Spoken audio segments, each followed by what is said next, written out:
Chapter 15.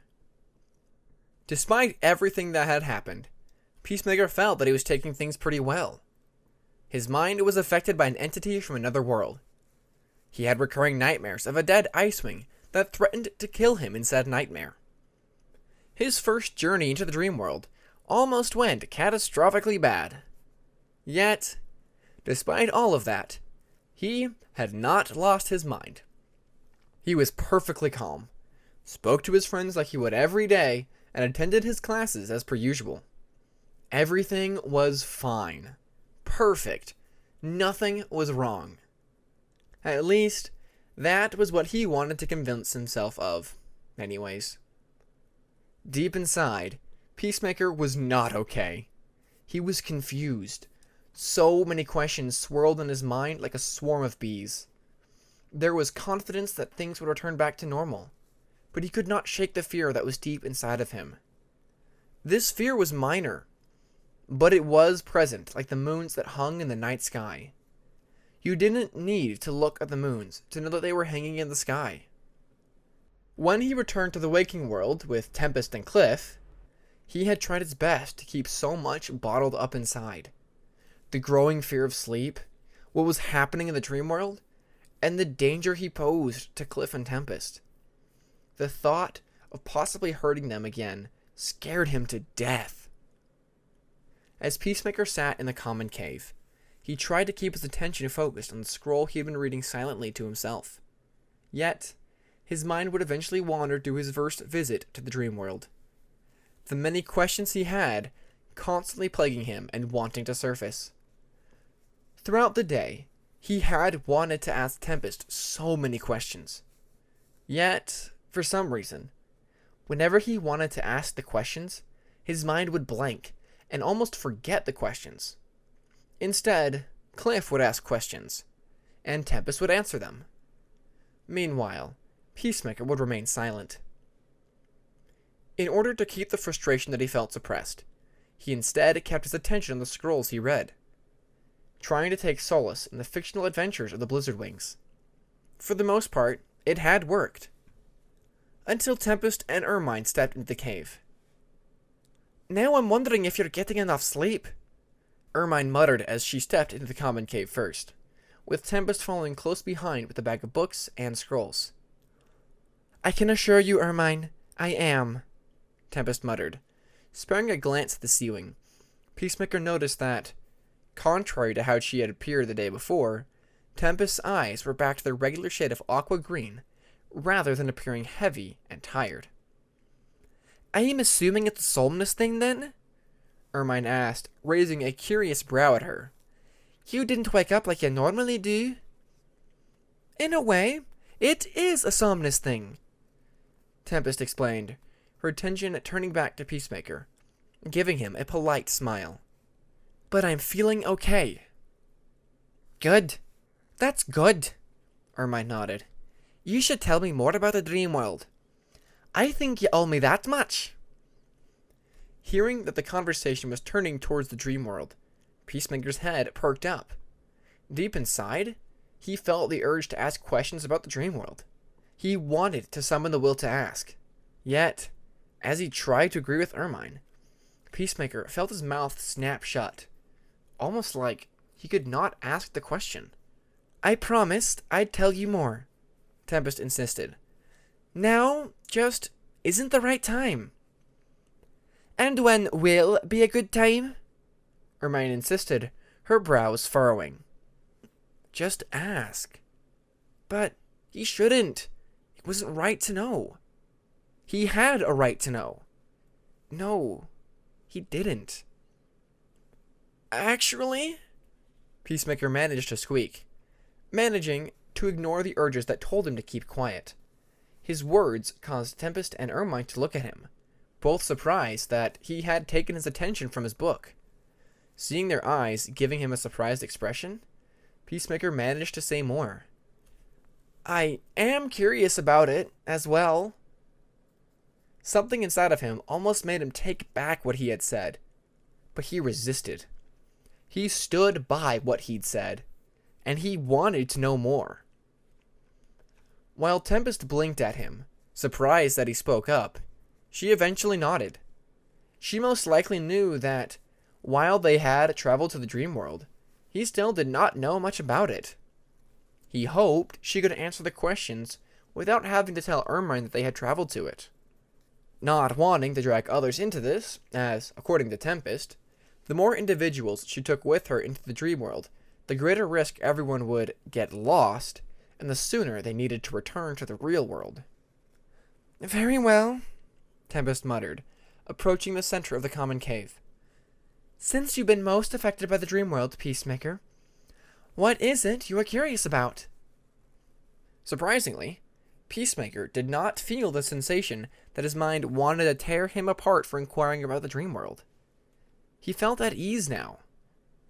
Taking the opportunity to ask, he did just that. "Is it possible to enter the dream world? Physically, I mean," Peacemaker asked. This question was very clear to Tempest, and it was voiced in a way that did not arouse Ermine's suspicions. After seeing the Silkwing in the dream world, whom Tempest was surprised to even see, must have entered the dream world through a different method that he did not know about. "No, there isn't," Tempest explained. "Every dragon crosses over into the dream world when they sleep, before the dreams even start. But to have a dragon physically cross over? No, it's not possible. Hence why it's called the dream world," Ermine noted, giving Peacemaker a glance that was meant to clearly say something along the lines of, "Duh." Indeed, it should be obvious, Peacemaker noted, but the Silkwing, unlike Peacemaker and the others, lacked a glowing aura around her body. It meant she had no protection like they did from the mental strain. Yet, she seemed perfectly fine, based on how swiftly she had flown away. While Peacemaker was thinking of the Silkwing, Ermine had started speaking. "What I'm curious about is the extent of a Somnus' abilities," Ermine inquired. This made Tempest raise a brow at the Icewing. Yes. I know you said your powers are the greatest in the dream world, but even an animus who has not mastered their magic has their limits. So, what are your limits?" Peacemaker admitted that he was curious about this. He had never met another Somnus before. Tempest was the only one he knew. "Well, for one, the amount of time I can spend in the dream world is much shorter than my father," Tempest admitted. From there, she explained to Ermine what she had told him and Cliff the other day. The limitation was not based on age. More so around how well a Somnus' mind could handle being away from their body. "Hopefully, the more I practice, the longer I can remain in the dream world," Tempest explained, her tail swishing to the side ever so slowly as she likely thought about her abilities. "My father has been known to travel to the dream world for as long as 3 months, whereas I can only stay there for a few hours." 3 months? Peacemaker thought to himself, amazed. From his first visit to the dream world, he couldn't imagine staying in an odd place for a long time. "I take it he has greater control over his magic?" Peacemaker inquired. "Immense," Tempest nodded, smiling to herself as she looked up at the ceiling. "To the point he can freely enter the dreams of others and see what he wants to see without having to fully enter the dream world." "What do you mean?" Ermine raised an eyebrow when she heard this. "Can't you see whatever you want while in another person's dreams?" Tempest shook her head at this. "No, not as a novice." Tempest glanced at Peacemaker. "When Peacemaker was having his nightmares, I could only see what his dreams were showing him, while I was in the dream world." A pause for a moment occurred, as Peacemaker saw Tempest's eyes close tight for a bit. He wondered if she was recalling his nightmares, or their venture in the dream world. Finally, her eyes opened as she visibly calmed. "More experienced Somnuses can freely wander a dragon's dream, rather than just manipulating or viewing them. My father can enter one's dreams, and briefly use the dreams as a window into the dragon's mind." I can't do that. Yet. I can view and alter dreams, ward off certain dreams as well, but beyond that, I can't wander a dragon's dreams freely. At this, Tempest frowned. Honestly? Nor would I want to, Tempest muttered. Peacemaker was confused about why she would think that it's not like she would do anything bad if she were to gaze into one's mind. Moon was a mind reader, and she was largely respectful of the privacy of those around her. It seemed Ermine largely shared this sentiment with Tempest. In the end, Peacemaker was eager to change the subject for all of them. He figured, what better way than to ask a question that truly was on his mind. So, what lives in the dream world? Peacemaker asked, curiously. You mentioned that it has inhabitants. At this, Tempest seemed to look confused. At first, Peacemaker thought it was because she did not understand the question, despite it being rather clear. But then he realized that the way she opened her mouth and closed it as if wanting to speak, but not finding the words. It's complicated, Tempest muttered. How so, exactly? Ermine asked, once again raising a curious brow. There are inhabitants in the world, Tempest explained, but they aren't like us, who are made of flesh and bone. They are more like beings of sound or light. Excuse me? The Icewing asked, blinking in confusion. Sound or light? Peacemaker repeated. The dream world does not follow the same rules that our world does, Tempest said, clarifying to Ermine, while also silently expanding on what Peacemaker, Tempest, and Cliff had witnessed.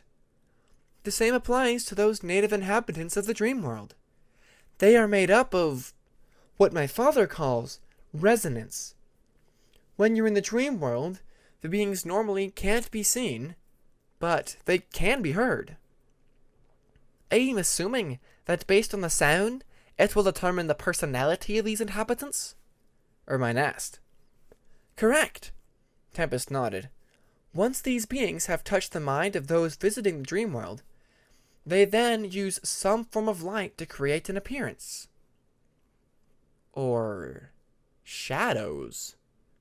A thought came through Peacemaker's mind as he thought back on the dragon covered in darkness back in the dream world when he and the others had been attacked. The dragon's amber-colored eyes stuck in the back of his mind. Peacemaker! Ermine's voice drew Peacemaker back into reality. Blinking, Peacemaker glanced at both of his friends and noticed they were looking at him as if expecting him to say something. What? Did you have something else to ask? Tempest asked. Shaking his head, Peacemaker gave Tempest an appreciative smile. No, I'm good. At this, Tempest nodded. I'm glad that I could answer some questions. Are you all right? Tempest inquired as the two made their way towards the Academy's underground lake. I was a bit surprised when you wanted to ask questions. Yeah, I am. Peacemaker nodded. There was a lot on my mind, and I wanted to ask. Why didn't you before? Honestly? Peacemaker bit the inner side of his cheek. I have no idea. Looking away from Tempest, he kept his eyes focused on the tunnel in front of them. After what we learned, my memories being blotted out, I'm not sure anymore. Suddenly, he was stopped by Tempest placing her talons over his forearm, stopping him in place. Looking up at the sea wing, Peacemaker was greeted with the sight of Tempest giving him a determined look. I promised I would help you, and I will, Tempest insisted. I'm not going to abandon you. You have every right to ask me questions, and I will do my best to answer them. At this, Peacemaker felt the calmness wash over him. Hearing Tempest reaffirm her words made him feel all the more secure. Nodding, Peacemaker closed his eyes and thought for a moment. What do you think happened to the memories that were blocked? Peacemaker asked, getting to the one question he wanted to know. What could that thing want? I don't know, Tempest muttered, but she continued. But once we go back to the dream world, the more I can learn, the more answers I will have. Peacemaker's gaze went to the ground, and he stopped as he felt Tempest's wings brush against his own. Peacemaker, we will find answers. Like that, Peacemaker believed the Sea Wing. As they continued their way down to the underground lake to rejoin half of their winglet, Peacemaker felt a small pang of doubt fill his mind. Yes, he knew they would get answers.